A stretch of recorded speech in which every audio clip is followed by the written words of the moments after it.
محمد و نصلی علی رسولہ کریم اما بعد۔ دین کی تیسری صفت ہے علم و ذکر۔ علم کا مطلب ہے کہ ہمیں اپنی زندگی میں حرام کی چیزوں میں اور حلال کی چیزوں میں فرق کرنا آ جائے۔ علم دو طریقے کا ہے، ایک فضائل والا علم اور دوسرا مسائل والا علم۔ فضائل والے علم کا مطلب ہے کہ جب ہم اللہ کے کاموں کا فضل معلوم کریں گے کہ کون سی چیز کی کیا فضیلت ہے، جیسے نماز پڑھنے کی کیا فضیلت ہے، ذکر کرنے کی کیا فضیلت ہے، گناہوں سے رکنے کی کیا فضیلت ہے، تو یہ جب ہم فضائل والے علم کو معلوم کریں گے تو اس سے ہمارے اندر نیکی کرنے کا جذبہ پیدا ہوگا۔ اور مسائل والا علم، جیسے ہم ہمارے زندگی کے اعمال کرتے ہیں، جس سے ہمارے زندگی میں جو بھی کام کرتے ہیں ہمیں پتہ نہیں ہوتا کہ یہ ہم کون سا کام صحیح ہے اور غلط ہے۔ جب ہم مسائل والے علم کو معلوم کریں گے تو ہمارے زندگی کے کام اور عمل آسان ہو جائیں گے اور ہماری زندگی صحیح ہو جائے گی۔ اور علم دین کا حاصل کرنا ہر مسلمان مرد اور عورت پر فرض ہے۔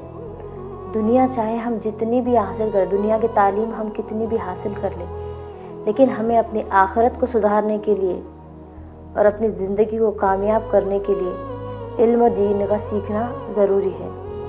علم و دین سیکھنے کے لیے بھی ہمیں کچھ چیزوں کی محنت کرنے کی ضرورت ہے، جیسے لوگوں میں ہمیں خوب علم کی دعوت دینا ہے۔ جو بھی اللہ کے علم دین کو سیکھنے کے راستے پر چلتا ہے، اللہ تعالیٰ اس کے لیے جنت کا راستہ آسان کر دیتے ہیں۔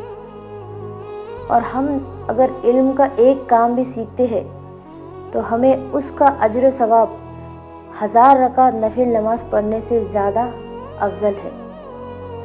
دوسری محنت، ہمیں فضائل والے علم کو سیکھنے کے لیے دینی مجلسوں میں جانا پڑے گا، اور جو بھی کتابیں، دینی کتابیں لکھی ہوئی ہے، ان کتابوں کے ذریعے ہمیں فضائل والے علم کو حاصل کرنا ہے۔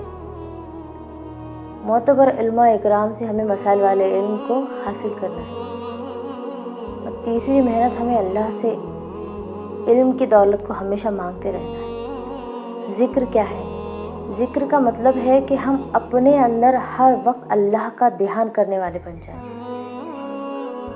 جس سے کہ ہم دن میں جو بھی کام کرتے ہیں اپنے زندگیوں میں، ہمارے اندر یہ خیال، ہمارے اندر یہ دھیان پیدا ہو جائے کہ ہم 24 گھنٹے کسی کے نگرانی میں ہیں، اور ہمارے ایک ایک حرکت کا، ایک ایک کام کا جو ہم اس دنیا میں رہ کے کرتے ہیں، اس کا جواب ہمیں کسی کے پاس جا کر دینا ہے۔ ایسا کرنے سے ہم گناہوں سے بچ جائیں گے، کیونکہ انسان سے جتنے بھی گناہ ہوتے ہیں وہ بے خیالی کی وجہ سے ہوتے ہیں۔ لیکن ہم کوئی گناہ کو کر کے، اگر 1 سال پہلے ہم نے کوئی گناہ کیا، وہ بھول بھی گئے، لیکن اللہ تعالیٰ فرماتا ہے کہ وَمَا كَانَ رَبُّكَ نَسِيًّا، کہ تیرا رب کچھ بھولنے والا نہیں ہے۔ بے شک ہمیں اپنی ایک ایک حرکت کا، ایک ایک نیکی کا اور ایک ایک گناہ کا جواب اللہ کے پاس حاضر ہو کر دینا ہے۔ اسی لیے ہر وقت اللہ کے دھیان کو اپنے اندر پیدا کریں، جس سے ہم گناہوں سے بچ جائیں گے۔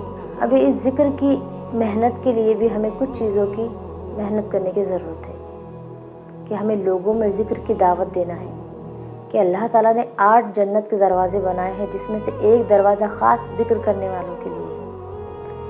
اللہ تعالیٰ خود قرآن شریف میں فرماتا ہے کہ فَاذْكُرُونِی أَذْكُرُکُم، کہ تم میرا ذکر کرو، میں تمہارا ذکر کروں گا۔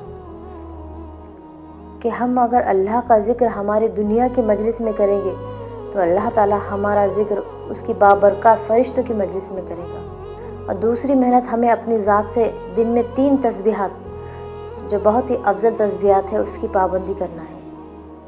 تیسرا کلمہ، درود شریف اور استغفار کی کثرت کرتے رہنا ہے، اور تلاوت قرآن اور مسنون دعاؤں کی پابندی کرنا ہے۔ تیسری محنت کہ ہمیں دعاؤں کے ذریعے اللہ سے اللہ کے دھیان کو ہمیشہ مانگتے رہنا ہے، کہ اللہ تو مجھے اس دنیا کی غفلت میں غافل نہ کر، اور مجھے وہ کام کرنے کی توفیق دے جس سے تو میری موت والی زندگی کے بعد راضی ہو جائے۔ کیونکہ دنیا تو ایک فانی چیز ہے، 40-50 سال کے بعد یہ تو فنا ہونے والی ہے۔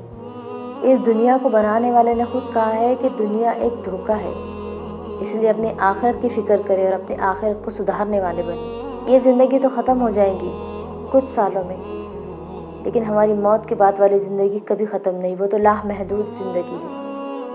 اسی لیے اس دھوکے کی زندگی میں آ کے ہمیں آخرت کو برباد نہیں کرنا ہے۔